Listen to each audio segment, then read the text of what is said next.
Network Entertainment. I never review a bike because I will own only the bikes I try are bikes I end up buying. Perfect example, yung interested kasi we share a garage kami ni Mark Song, right? So Desert X, I tried it, bought it. The 450 MT, tried it, bought it. So, bibili ka na ng 450 GS. You tried it for 50.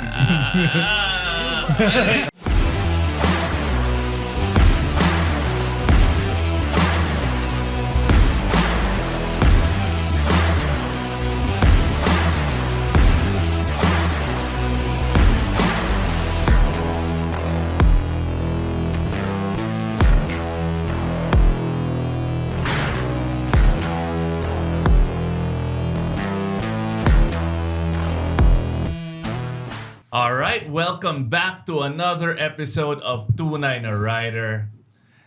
Dude, I've been sitting on this news for weeks. Sobrang sa wakas, we can talk about it. Okay, nasa Senado setup ka ngayon, iba. Napapanahon tong topic na to. Sino ba talaga yung... Because Nico invited us for the super secret test ride of the brand new BMW 450 GS. Alam mo naman, we've been waiting for this bike for 2 years, no? Since Yes. the reveal in EICMA. Yeah, since they also showed the concept bike. And then, yeah, they've been teasing the public ever since. And syempre, yung mga tanong ng mga riders natin, when is it arriving in the Philippines, no? Because it's made for the... But I'm not gonna know. This Ibig is the- sabihin ba niyan, nandito na yung motor? Huli na ako sa balita. Tapos na yung embargo. Okay, so this is the smallest GS ever built. But don't... Huwag niyong i-underestimate. Yun nga. I think it is the perfect bike for the Philippines. So, yun ang TLDR. Ngayon, let's introduce our guest. Oo nga. Why don't you introduce yourself? Mag-ano tayo, round robin, no? Sir, simulan mo. Okay, so I'm Ernest Javier, Area Sales Manager for SMC Asia Car Distributors Corp for Motorrad Sales. Okay, you, sir? Yeah, so hi guys. I'm Nico Ilanan, the head of marketing for BMW Motorrad. FYI, si Nico, maybe a familiar face to some of the matatagal na sa industriya, no? Kasi dating media to, no? Bago mag-rejoin sa BMW. Yes. I think I started my media journey mga 2010. And then in 2019, 2018, I went corporate na. So Yun. with BMW cars at the time, yeah. Yun. Ikaw naman, sir. Good evening, everyone. I am Patrick Orbe. So I am the Son. product and sales trainer and son of course, we all know. Si Idol ko yun. si Yes. Tito Bobby Orbe. OG. Ito dumaan ako sa mga kamay nito. Kaso ibang brand yun, wag na natin pag-usapan. Basta naging coach ko siya. Alam ko rin yun eh. Yes. Magkasama din kami nun eh. Oo, silang dalawa yung may pakulo nun. Ako naman po si King Senko, hindi po ako yung nakadrop. I mean, you guys have been in the industry for a while. Hindi nga ako kasama nun eh. And then before we started rolling the podcast, you naghubad pa to eh. Nagpakita ng mga battle scars. Oo, no? yung mga unfortunate events, di ba? Ikaw, King, may mga moto battle scars ka ba? May mga nagbudol sa'yo? I have a lot, pero Ano hindi yung pa ako horror story? hindi pa ako media nung nangyari sa akin lahat ng yun. Siyempre, nung bata tayo, we all did dumb shit, di ba, sa mga motor natin. Nag-aaral tayo eh. It happens. Kasama yun when you're learning. Oh. Ang nakapagpasemplang lang sa akin nung media na ako, ito, tsaka si Coach Meng. Sa controlled environment. Yung guest natin 2 episodes ago, si Roscoe, magkasunod kami bumagsak noon. Ang hirap ng drill eh. So Off-road. training. Off-road, yes. Off-road training. Yun. Pero hindi naman, nothing major. No big fuss, syempre, walang nagsisihan online nung nangyari sa Siyempre amin. kasama si Patrick. Controlled, safe environment. Yes. Yun. Ikaw, Patrick, ano yung mga, may horror story ka ba? Thankfully, on road, wala naman. Just minor things.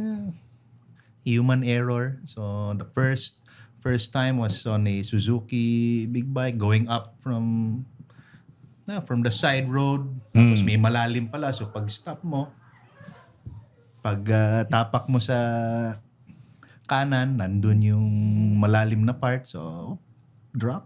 Hindi mo naabot kumbaga yung tatapakan mo. Iyon. So, iyon. I think a handful na. Mostly ganon. So, the most funny one being sa may harap ng Makati Cinema Square. You know, naka-adventure bike tayo, yung V-Strom. Oh. So, stoplight, turning right to Walter Mart, and then, syempre, walang traffic, so freewheeling tayo neutral, and then, biglang green na. Okay.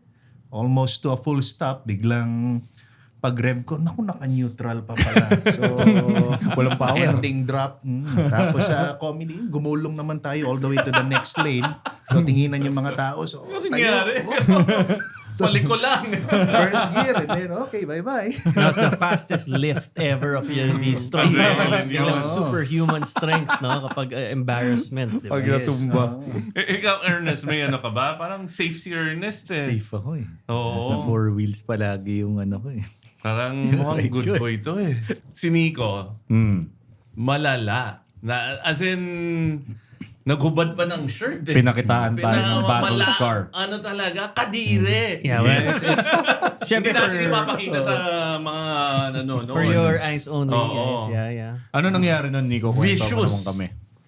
Okay, so when I was in the media now with C Magazine, of course Maynard Marcelo, he was my boss at the time, and I just started my medyo fresh in the big bike journey. But I was riding big bikes already right into college.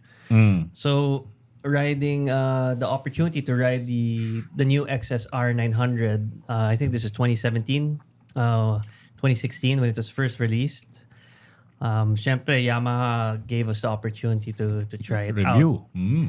Thankfully, all the video, all the photo shoots were done. I look good on the bike. The bike looks really, really good. Unfortunately, on the way back, that's where I had a little high side moment, not a very, very low speed. We chalk it up to rider error. I truly believe it's rider error. Not reading the variables on the road. As we all know, we avoid sand. We try to avoid mud as much as possible. This one was the soil flowing from yung mga mountains sa gilid Marilaki. galing. Yeah, so we were near Jariels eh. So medyo not that many vehicles passed there, so hindi siya natutulak sa gilid eh. So I hit it at around 20 kilometers per hour. It was much thicker than I thought, even though the bike was already upright. And when the rear broke traction, I tried to lift a little bit, but not fully, because I knew that the moment it would get traction, it's gonna snap in either direction.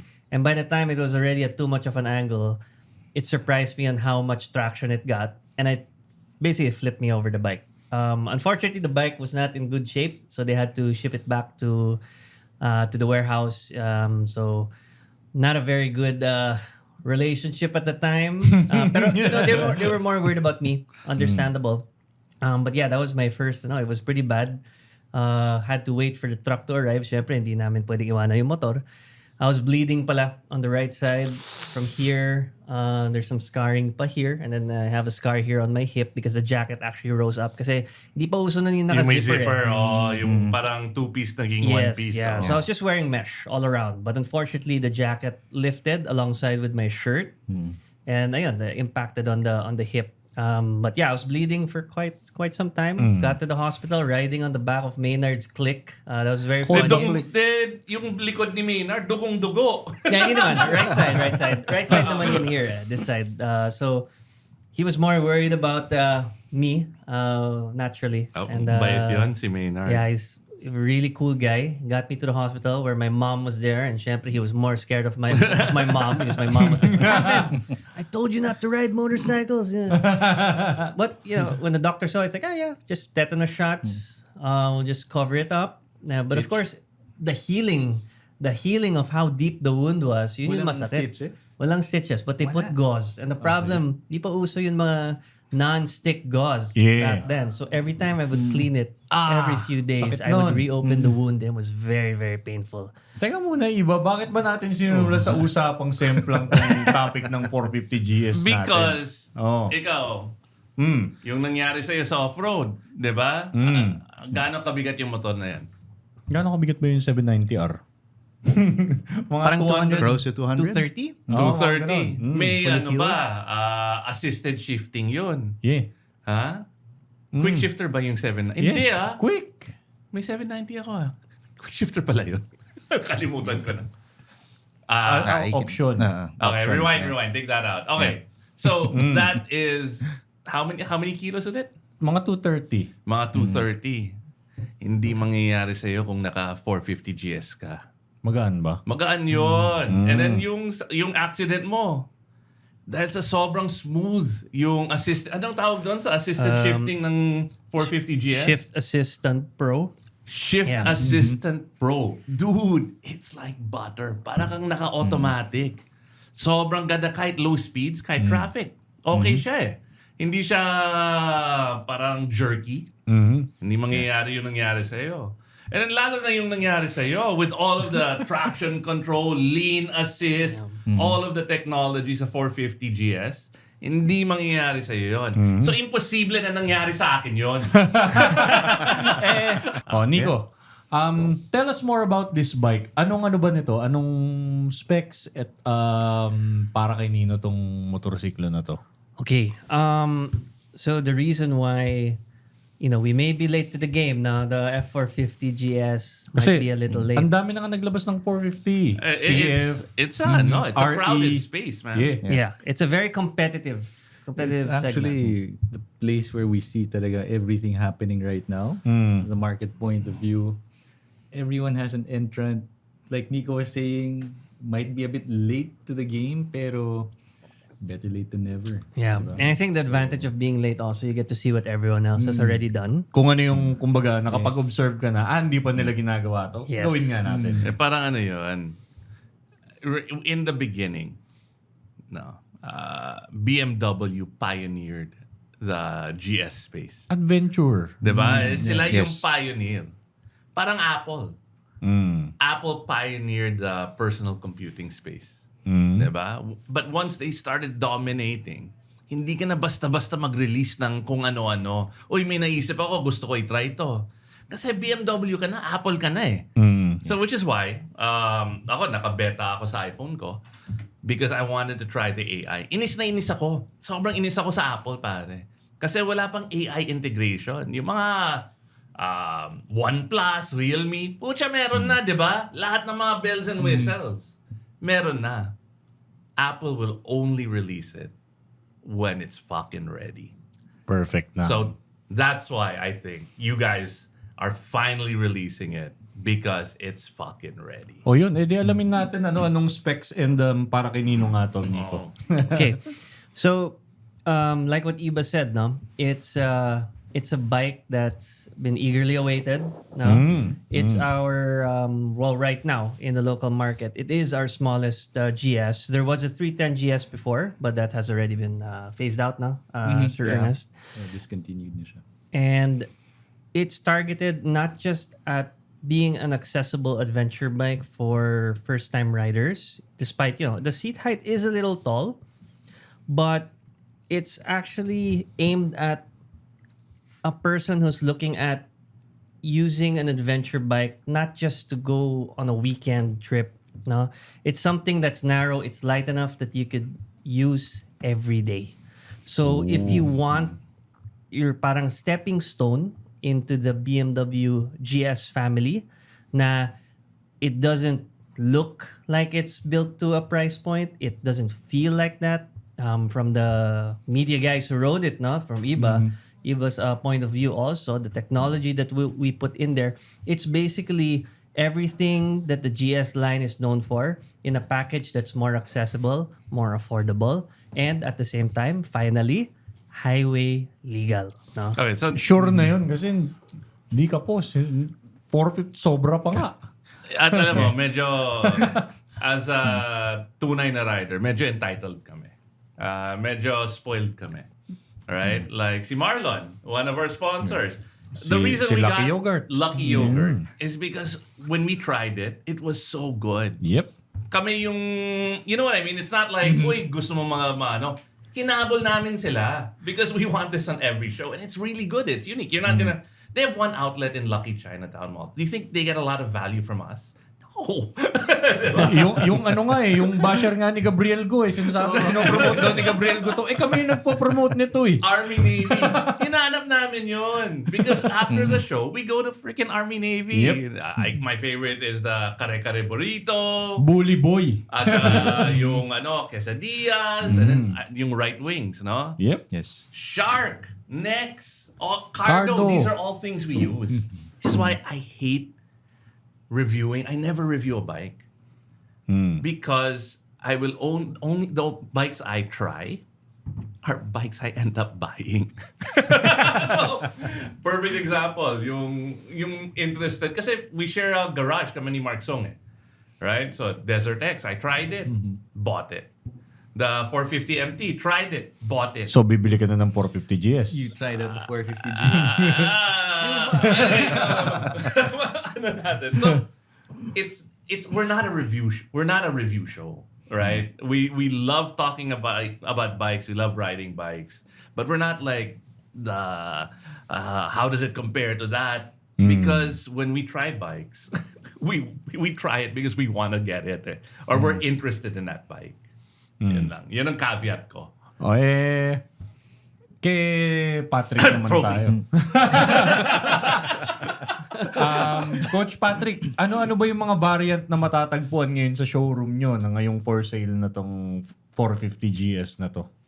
So, during our launch, we introduced two variants. The exclusive, yung black color Black, natin, and the sport, which is red. So, yun yung current variants natin. I'm intrigued kasi di ba naka-alloy wheel siya? Nakikita ko sa mga press photos. Yes. Magkakaroon ba to ng Trophy. ng wire spoke para more off-roady siya? Well, sa ngayon, like other brands, those that came with that didn't come with the spokes, it's always available as an accessory, and we're sure also na magkakaroon yan. Eventually, we will be. Sa TikTok ko, sa mga ibang bansa, may trophy version Baka naman AI yung napanood mo yun. baka AI yun. Baka gumagawa lang sila. Teka lang, bibili daw si Ibaw. Magkano ba yun? Yung motor na yun. So, yeah, yung price point natin for the exclusive, that's 498,000. And yung sport naman natin is 548,000. Kayang-kaya ni Iba yan. Hindi, 498. 498, hindi naman, what's the difference? It's a suspension lang, di ba? Is there anything else? The difference is the 50,000 gets you the adjustable front KYB suspension. Yeah. Everything else though is exactly the same. So you get the same technology, all the safety stuff. But yeah, that's our two variants initially. Right now. For suspension, actually. May Medyo question sulit ako. yun. Sumagot na lang siguro kung sino man yung makakapagpaliwanag. No? Kasi I stand 6 foot tall. Iba is like 5'11". 5'9". O yun. Hindi ako nagsisinungaling eh. Big boy. Katulad ni Gino Rufino. Nagsisisihan kasi sila online sino daw nakadrop. Anyway, may na-notice ako sa mga entry-level bikes ng iba-ibang brand bilang naka-review na ako ng iba't ibang motor. Hindi ba siya mukhang maliit para sa isang matangkad na tao? Actually, may nakita akong mga... Well, this happened last Friday. No? Nag-test ride event si Motor Ace sa Dangari. Dangari. So, right after... Si Chester, malaking mama yun. Exactly. Actually, yeah. Si Chester was on the bike. Didn't look awkward. Didn't look small. It's a tall bike eh. It's not scary tall. Ano yung Hindi siya height niya? hindi siya S1000 XR tall talaga na papahirapan ito yung Dapat maliliit. kasi it's tall, but it's ridiculously light. It's, I think, the lightest in its class right now. What you're no? saying is confidence-inspiring siya. Oo. Right? At hindi katulad ng mga bikes that aren't that tall, Say, but they're Yung heavier. V-Strom 1050, yung Oo, hindi ka iba yun. Tangkad nun. Hindi ka walang alanganin na parang yung lean when you're about to drop it, medyo dahil sa gaan, madaling Nababawi. saluhin. Yun na, yung point Yeah. of no return mo, Oo, di ba? yeah. It's manageable. Di ba? What mas malalim. Yes. Obviously, this bike is made in India. Tama. Tama ba? Yeah, tama. TVS. Well, German yung the technology, everything around it. It's just Everything, the yeah. engine It's just the engine. that is designed by Germans but assembled in India, and everything's put together there now. Yes. Question, saan na naka-launch tong motorsiklong to as we speak? First, of course, launched in Europe, Germany. Then, of course, India, kung saan siya assembled. And within the region, I believe the same week that we launched yung bike, New Zealand, Taiwan, and then tayo. So, dito sa region natin, parang isa pala tayo sa unang Yes. nagkaroon, no? Take note also that if you look at the pricing in Europe, in Germany, if you convert the euro there for the similar spec that we have in exclusive, we're actually cheaper. Wow, that's unique. Yes. Normally, mahal dito eh. Usually people will say, oh yeah, 20%, 30% increase because of tax. Yes. That's not the case with the 450. We're actually cheaper than Europe. So that means you guys are sacrificing. Kasi our import taxes, shipping, logistics, that means you guys are really taking a hit on your margin so that more Filipinos get to access Well, BMWs. it's not that well known, but India actually has pretty good when it comes to tariffs and trade. Tsaka So we've got labor, we've got a good treaty we got a good agreement with them. Yeah. And Okay. of course, the good pricing is... Of course, it's introductory. It's introductory, of that's course. one. Parang ito yung launch price. Yes. Sa mga may Yun, interesado dyan, hanggat mababa pa yung presyo, introductory, bumili na kayo, no? Hey, when I bought yung BYD ko, pare, yung Seagull, yung unang hindi pa dumating dito may introductory price. Ngayon, medyo ang laki ng tinaas ha. So medyo no bullshit yung introductory price na yan.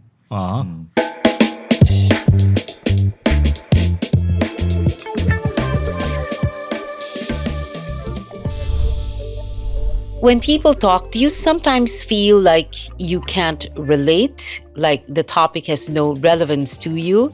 I'm Pio Ontiveros, and I've created a space where we welcome different perspectives, look at the facts, the context, and talk about what really matters. Politics, culture, faith, power, current events, anything under the sun, the moon, and the stars. If it shapes how we live, we're talking about it. We need to talk about it, decode it, unbox, unpack. I'm Pio Ontiveros. Let's talk. Listen now on Spotify.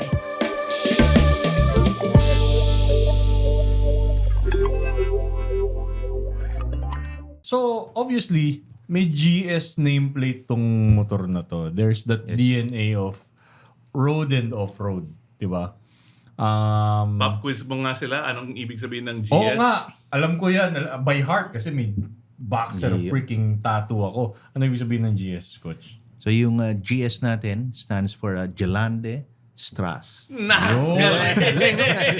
Akala ko Kinabahan ba ako stop in na? English? Kinabahan ako sa pronunciation. English? In English? In English? So street and Not off-road. street.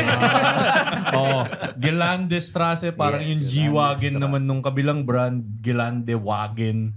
Ibig sabihin, off-road car. Parang ganon, di ba? Okay. Speaking of off-road, may DNA siya ng ganon, Coach. I'll direct this question to you. Nagamit mo na ba off-road yung motor? Looking forward. Yun pala. Ha?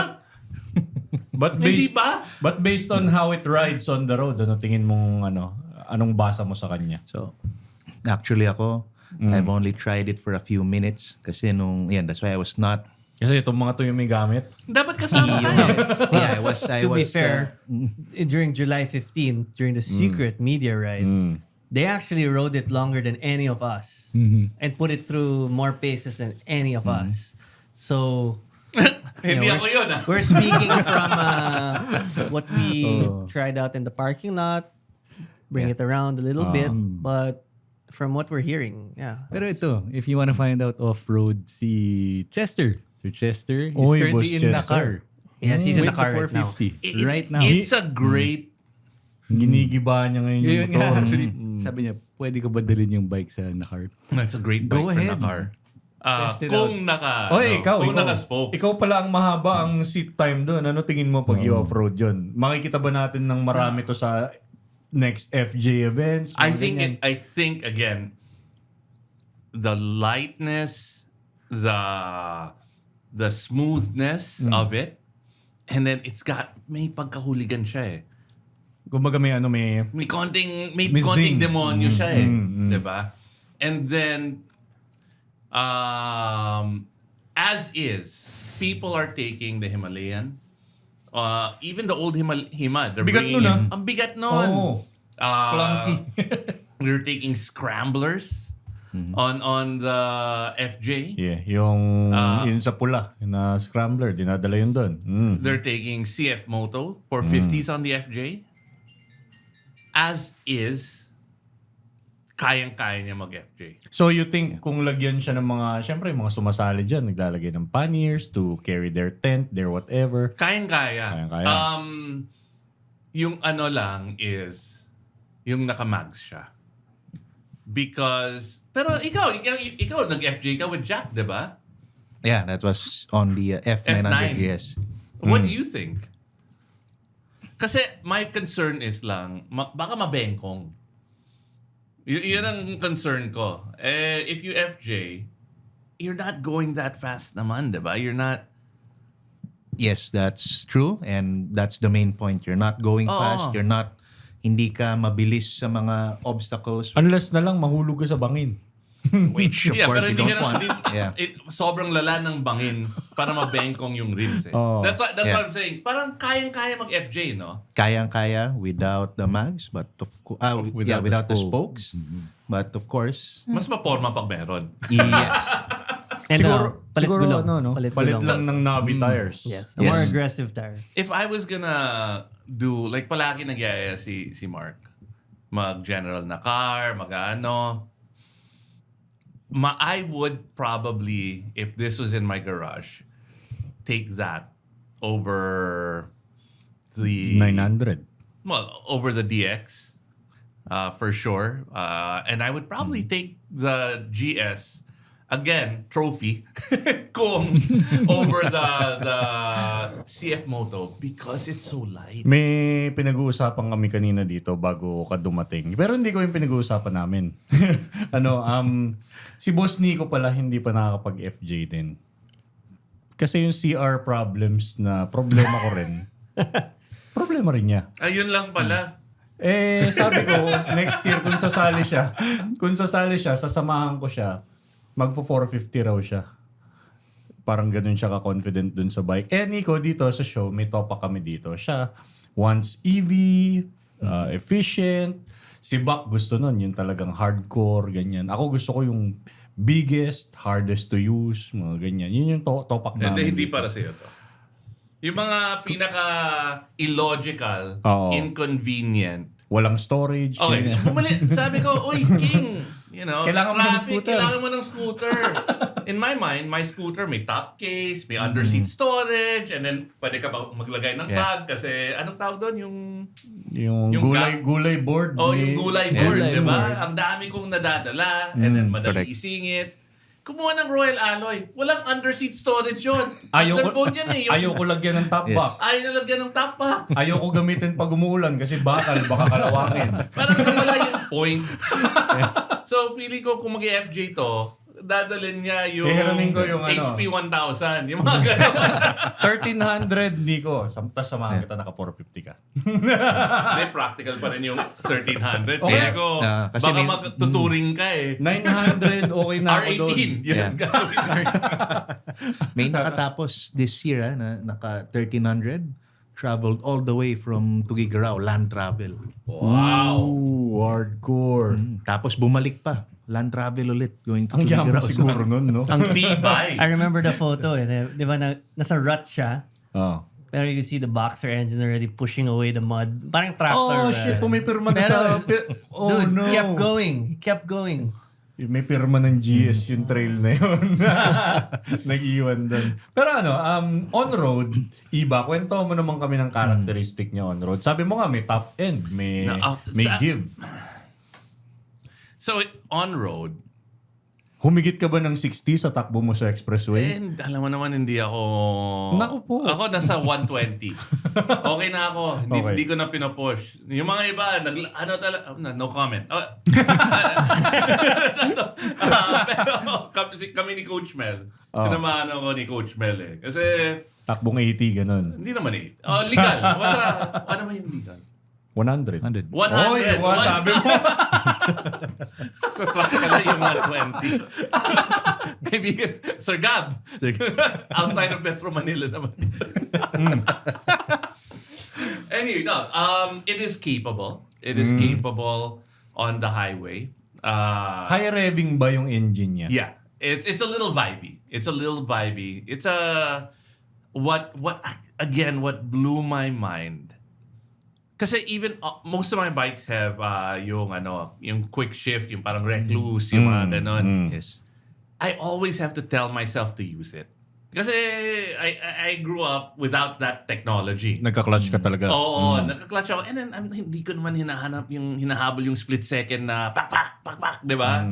Pero with this, I didn't have to tell myself to do it. I was like, nagda-downshift ako 2 gears, di ba? Yung mga ganon. Because it's so smooth. And I don't understand why. Why is it so smooth compared to the other bikes? Well, I guess we can attribute it also... Well, BMW's quick shifters have always been pretty good. Yung DESA nga nung 1250 nyo, napakasmooth. Yes. nun eh. And then the lightweight also of the 450 helps. So there's the transmission's not under too much load. I think feel- that's it. That's It feels like it Kasi has I have a the light 1250 flywheel. Adventure eh. Yeah. And then I still have to tell myself, uy, may quick shift to, may ano. This one I didn't eh. Yeah, It's the weight. 'cause like It's the the- weight ng engine. Because like the boxers, we noticed na the first to second gear is usually the hardest to quick shift. It's a little clunky. May certain RPM na smooth Yeah. yun eh, yung mga boxer Yes. nyo para smooth siyang But the pumasok. F450, it's like you're in an inline 4, the way it shifts. And that's what makes it great for city riding. Again, I can only use the quick shifter when I'm at a certain speed with my other bikes eh.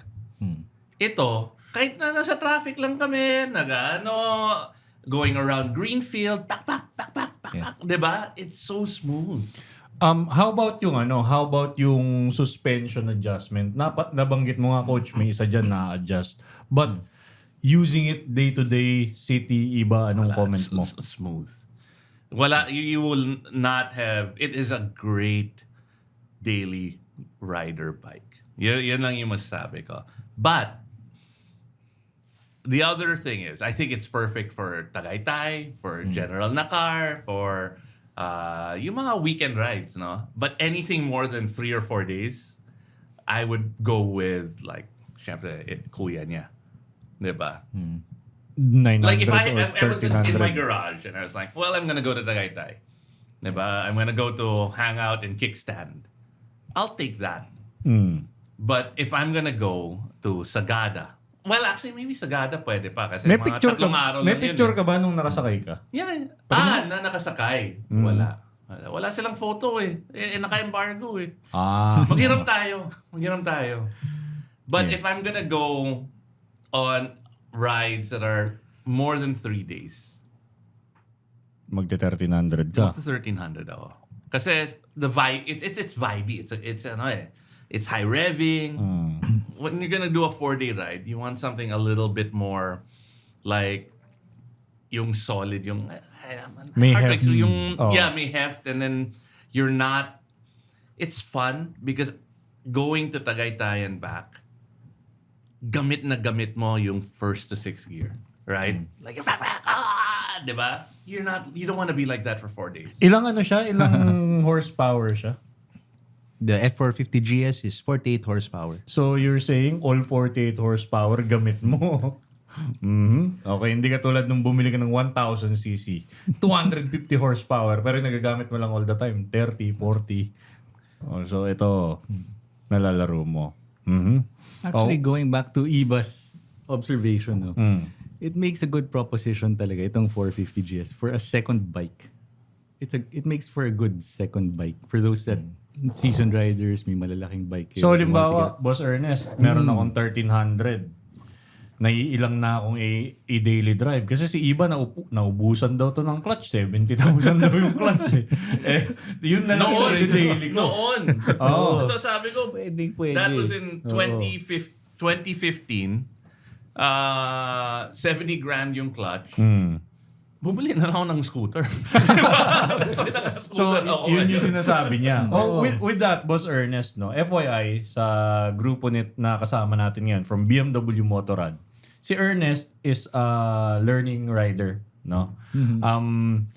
Will you be confident na i-ride to on this learning phase, tong 450 na to? Actually, yes. Of course, with the advice of my two more seasoned colleagues, no? Ang sabi nila, wala na talaga akong palusot ngayon na hindi mag-ride ng tuloy-tuloy na. How about the boss? He is always expressed, he's like a gearhead. He Carter. loves, Carter na. yeah, championship Carter. He's been a racer, on track days, always on track days. He loves his fast cars. Yeah. So naturally, fast bikes and interesting bikes also come hand in hand with that. So we're happy that he's also interested in learning or maybe getting to know the two-wheel lifestyle also. Nag-start na ba siya na mag-aral? Baka masasabayan ni Boss Ernest. Mukhang sasabayan. I mean, if ever, at least may training buddy na siya in the form of Sir Ernest here with us now. And then you can't beat Patrick as coach. coach. Yeah. Mas okay yan kaya si Toto, inuutusan lang yan eh. Nakapayo. Set up mo yung cones. Ang naalala ko talaga nun dun sa coach yun sa racetrack sa Carmona, si Coach Toto. Yung final thing dun sa training. Sige, andar ka. Reach mo to certain speed na to. 100 yata. Tapos may sisipahin siyang cone. Di mo alam kung kakaliwa ka o sa kanan niya sisipahin. Pucha. Isa sa amin. Hindi ko na i-mention. Kilalang media to. Muntikan tumbukin si Coach Toto. Pero wala naman. Everybody was safe. Yun lang. Memorable yun. Let's walk through the tech stack. Yan. Tech. Because when you're looking at an entry-level bike, there are a lot of compromises, right? You're cutting corners. Sa ibang right? company, may tinitipid na yun sa gantong area. Sa screen, sa Kind of- sa ABS, yung kind of plastic, yung mga welding, di ba, nagsasuffer yan kung minsan. So, yung tech stack, how does it compare to its older brothers and its other siblings? Okay. Well, we're really proud that the spec that we have here now, that we introduced for the 450 and the exclusive and the sport now, they both share the same TFT screen, the switch gear, and even the color of the handlebar is a direct, basically taken from the bigger brother, the 1300 now. It's exactly the same size of screen also, 6.5 inches. Okay, the wheel, the multifunction wheel is there. The Heated Wonder grips, Wheel. the Wonder Wheel, yeah. The heated grips are there in case you're up in Sagada in 1 degree weather and your hands are riding through the rain. Seats. I know that feeling. I've done that before without heated grips. Yeah. Seats meron ba? Seat is no heated option for the seat. But everything else there, from the rider aids such as the 6-axis IMU for your ABS Pro, so the text lean angle. Yep. You also Ride have modes. the riding modes. Cool. It's cool because we have 4. Yeah. Usually, at this price point, 3. Road this is off-road only lang. your riding Yeah, mode yeah, here yeah, yeah. in this price point. Yung mga kalaban niya, ito lang ata riding mode niya is your throttle hand. Ano But yung mga riding modes? So we got Hindi ko- four. I wasn't able to play around with those. we got rain, I just road. kept it on... Rain. No, road. Road. Sila Coach Mel, Sport. Enduro Pro. Road, rain, Yeah. enduro. Enduro Pro. Oh, sila Coach Mel. Ini-endo na niya, wini-wini niya. Enduro. In the controlled area. Enduro, Hindi sa- Enduro, bro, hindi meant talaga yung off-road to. Yes. What's interesting is the Enduro Pro that allows you to do all the crazy stuff. And it's so light. Ang dali i-flick yung bike, pare. Ang dali labas yung likod. Bakit hindi ako kasama sa Ang dali video mag-trail ride na yan? ang dali mag-trail braking. So all of that stuff, plus the Shift Assistant Pro that you mentioned, which is super smooth. And then you also have, of course, LED lighting lahat. Yeah. You have navigation with your phone that you can connect with Bluetooth Yes. onto the screen itself for turn-by-turn, answering calls, looking at Kumukonect sa Cardo mo, ibig sabihin. connects with the Cardo also. Plus, you have a USB-C port right under the TFT screen. I mean, what dynamic brake light also when you're slamming on the brakes, the hazards flash, and the brake light also It flashes. flickers. It flickers. Now, all of this stuff for under $500,000. Question. Wait, may tanong ako. Oh. Before I just realized the other issue why yung other bikes ko hindi ko dinadala doing crazy things, and why I always go with my CF Moto 450 to do crazy things is because if I drop it, The bill. the bill. Now, parang hospital room ba to? That is the side view mirror of the entry level, the 450 GS na scaled down yung presyo, yung compared to a side view mirror of the GSA. You know what I mean? Like parang every time I take the GSA, Option Off-road. 719. I feel a little, and I know I'm gonna drop it. Tinuturing niyang luxury item. Kumbaga, ingatan ko to. Like parang I wanna throw myself underneath the bike. Para, you know what I mean? And there's a certain peace of mind that comes knowing that if you drop it, you know, okay lang, just let it go, diba? Well, honestly, as a rider, time will tell as we see more of these bikes out on the road. No. One thing though that we can make sure of is that if anything does happen, we'll have the spare parts for it. Guaranteed. On our end. And just to answer your question, yung side mirror niya, kaparehas lang ng GSA. Yeah. Ano lang. But it's a very sturdy side mirror. Yeah. I mean, I've never replaced it. Based on what we also saw during the media ride, the side mirror took a drop pretty well. Oh, nung nabagsak, Yes. nung sino man yun. No, that's true. Hindi ko pa No, naman- it I did. haven't had to replace it. So I guess that's the other thing. You've got BMW confidence. Yeah. Na hindi siya basta-basta bibigay. German quality. Sino ba talaga yun? No. And also, we have a wide range of accessories. So, naman but to it's the the bike. same side view mirror as It is the GSA. same. Correct me if I'm wrong, but Patrick, diba, it's the same. It's the same side view mirror. Yeah. Looks Yes, like. same. Kaya, yun, going back to your question. So hindi nila tinitipid talaga. Yeah. Yes. Kaya, yun nga, nabanggit na ni Nico all of the Same things that I parts. loved about the bike. Most of the features from the 1300, they brought it down to the 450s. Even the size of the front fork, usually it's 43 millimeters. Usually, once you go down, Numinipis siya. manipis pa. They bring it down to 41. But for our 450, they retained it at 43 millimeters. Tapos minsan, also. hindi So, pa upside down fork yung sa This center. one- Ang This one's layo upside niya down. This one's sa upside down. GS310. It is way Way closer to its older siblings than it Yes. is to the GS310. Question, headlight, sa headlight. Yung 1250, 1200, 1300, meron na yan yung parang dancing headlight. Yeah, it has May ganun na rin ba the to? headlight pro, no? That has the cornering function and all of that. The 450 doesn't have that, but it does have a very, very distinct, very bright running light. Tapos yung LED niya na headlight, the main head unit itself is a stacked unit. No, it's not as compact as the 1300, but it's still auto auto on and off, which you can also manually turn it on to the same controls that you use on the 1300. But all of that stuff now is available. The adaptive one, the lean sensitive headlights are all available on the much larger variants. Okay. Next.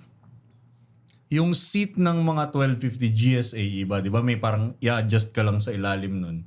You could make it taller, you could make it lower. Tapos yung suspension, you have the tall suspension and then the lowered suspension. May mga ganong option din ba to? Para sa mga nanonood dyan na medyo challenged sa matangkad na bike. So, as of now, no, the 450 has an accessory. So, like you guys nabanggit nyo, yung height nyo, medyo nandun kayo sa mga Pangbakulaw na height. hindi naman, pero syempre, Mga pinagpalang bilang, height, mga di ba? pinagpalang height. Ano? Pinagpalang height. We have a rally seat that increases the seat height for you guys.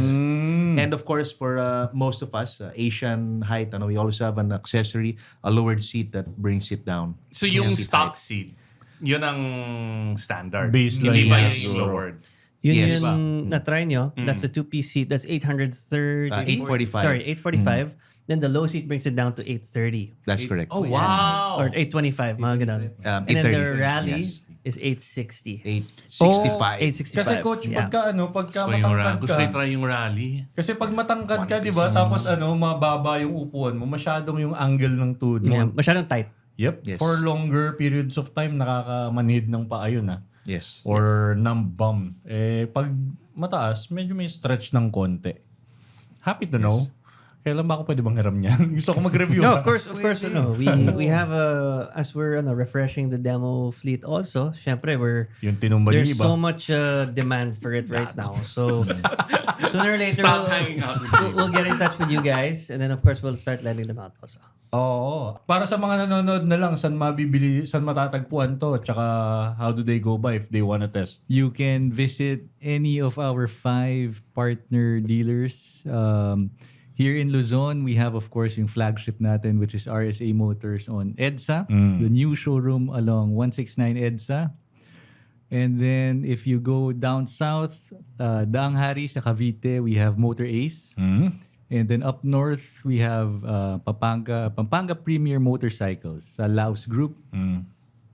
Way down south, Davao. Nag-launch na sila John D. Yes. Sa Norman Ring. Oo. Norman Ring Development Corp, BMW Davao.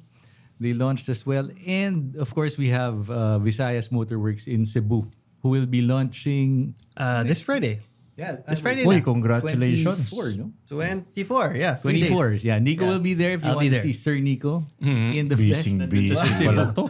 Yung pop-up ni Roscoe, meron na ba? Wala pa, but that's coming soon. Yes, that's coming soon. Yun. Happy to know. And Alright. all of these guys have units. You can walk Yes. in, buy the bike Just na. walk in. They all have test ride units. Also, If yes. you want to do test rides, lahat sila meron. They have a test ride unit for the sport and the exclusive. You can try both. Okay. I guess see us again next week, guys. That's been the 450 GS. Very exciting bike. You agree? Again, I only join the test rides of Sold. bikes that I'm really, really interested in. That's why we're here. Hinihintay na lang nila anong kulay daw para mapadala na sa yung resibo at yung motor. Naghihintay pa ako. Oh, wala pa yung trophy mo eh. Maghihintay pa ako. I can wait. On that Yeah, note, that's take good us to out, Iba. All right. Ride hard, ride safe, ride GS. That was our episode talking about one of the, if not the most awaited bike of the year. 2 taon. Take us out, and hindi po ako yung nakabagsak ng brand new 450. The opinions of podcast creators, hosts, and guests are not necessarily reflective of the official stance of the Pod Network Entertainment, its hosts, or other network programs. The content created by the people behind the podcast is personal and not meant to harm any religion, ethnicity, group, organization, company, or individual.